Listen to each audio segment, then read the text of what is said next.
Welcome to Newsmax TV. I'm Kathleen Walter. President Obama hosts Mideast peace talks at the White House this week between Israeli Prime Minister Benjamin Netanyahu and Palestinian Authority President Mahmoud Abbas. Joining us from Washington to talk about all this is Arnaud de Borchgrave, Newsmax correspondent and a former member of the Newsmax board of directors.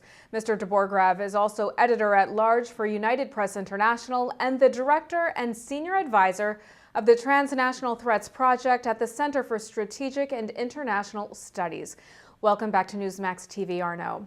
Thank you, Kathleen. President Obama said he is committed to the security of Israel following a deadly drive-by shooting of Israeli settlers in the West Bank earlier this week. Security is a top priority for Israel in any peace talks with the Palestinians. This seems to signal a tough road ahead, in your opinion? Oh, very tough road. It's been tried many times before.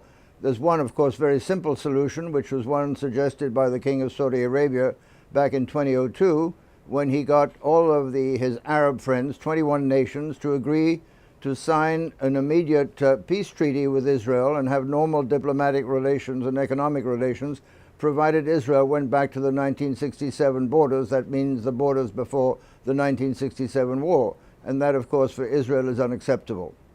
Defense Minister Ehud Barak told an Israeli newspaper that Israel may be willing to divide control of Jerusalem as part of a peace deal. How significant of a development is this? Well, every little advance is significant in the overall context of hopefully a peace treaty between the two sides, recognizing a Palestinian state that would be contiguous and viable, as the diplomats say. And the fact that one important Israeli cabinet minister says that parts of East Jerusalem could be given up is obviously very significant. Now, one of the biggest sticking points appears to be the upcoming September 26th expiration of a 10-month partial freeze on Israeli settlement building in the West Bank. Would the Palestinians ever accept an agreement that does not ban Jewish settlements? I doubt that very seriously, or a serious reduction of Jewish settlers. There are today about 300,000 Jewish settlers and 140 settlements in the West Bank, which should be, of course, the Palestinian state.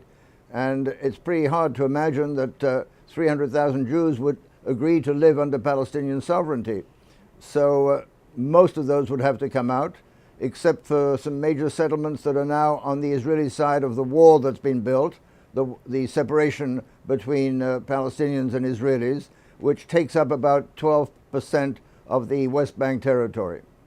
We know President Obama has also invited President Hosni Mubarak of Egypt and King Abdullah of Jordan to attend the talks. What kind of influence can these two leaders wield? Well, it seems to me both Egypt and Jordan can wield tremendous influence, given the fact that they are the two only Arab states to have normal diplomatic and economic relations with the State of Israel. Mm-hmm. This is obviously designed to reassure the Israelis that what happened with Egypt and what happened with Jordan can be duplicated with the Palestinians. What are the principles of a Mideast peace deal that you believe can be agreed upon by the conclusion of the talks this week? Obviously, you have to have something that's viable as a Palestinian state. As of now, the Israelis control the aquifer. The water aquifer runs under the Israeli settlements closer to the demarcation line. Obviously, that would have to be negotiated because right now the Israelis have most of the water. Also, the Israelis want a security fence on the Jordan River, which would box the Palestinians in on both sides. We don't know how deep the security zone would be, the ones that the Israelis are asking for. I believe it's going to be about 15 kilometers, and that clearly would be totally unacceptable to the Palestinians. And I would imagine at the end of that particular negotiation, the compromise would be for NATO troops or U.S. troops to be in control of a thin security zone along the Jordan River. Arnaud, do you expect the subject of a nuclear Iran to come up? Oh, of course. Everybody is very concerned about a nuclear Iran.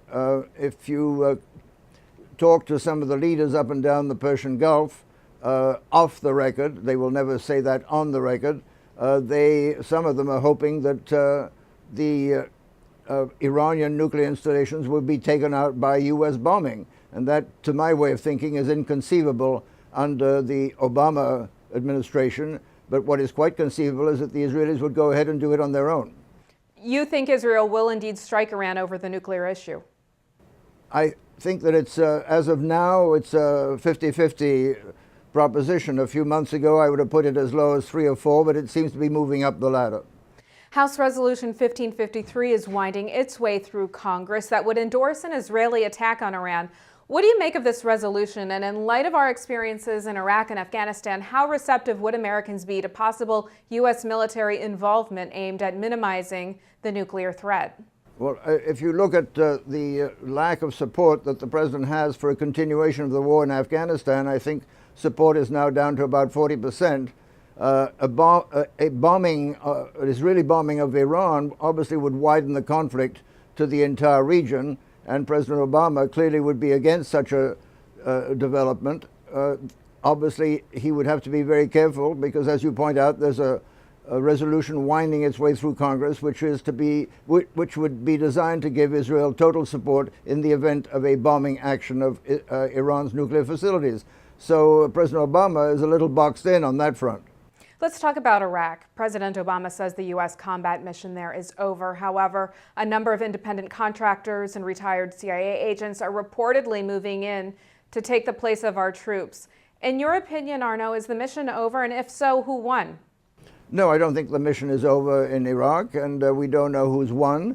What we do know, ever since 2006, which was the known as the Iraq Study Group, with the two chairmen, Lee Hamilton and Jim Baker, two eminently respectable characters from former administrations on both the Democratic and the Republican side.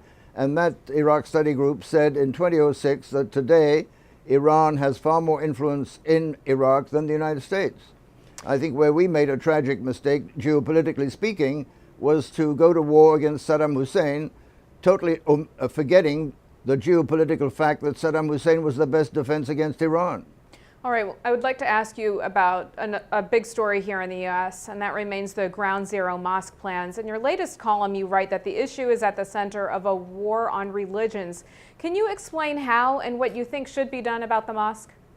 Well, the mosque is not on Ground Zero. It's 2 blocks from Ground Zero. It seems to me that you can't be more royalist than the king.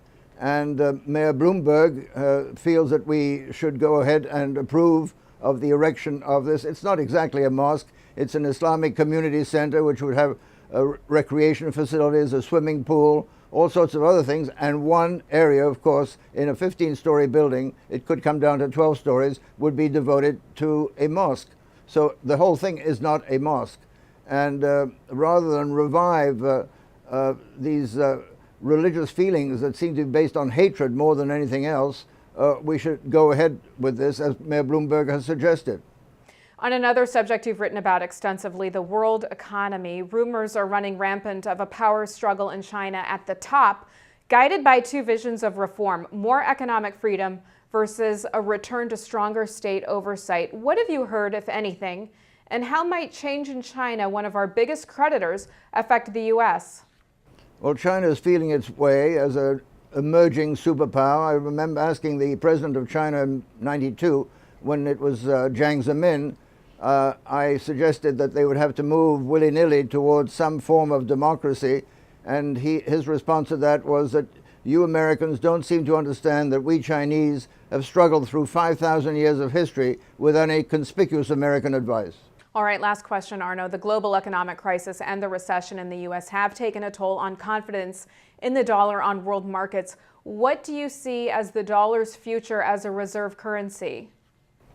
Well, I'm sorry, but I didn't bring my crystal ball with me. It seems to me that economic and financial prognostication have made astrology look respectable.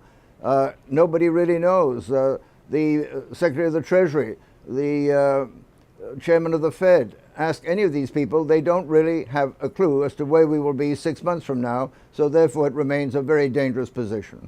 All right, crystal ball or not, Arnaud de Borchgrave, we always appreciate your insight. Thanks so much for joining us here on Newsmax TV. My pleasure, thank you. And thank you for watching Newsmax TV.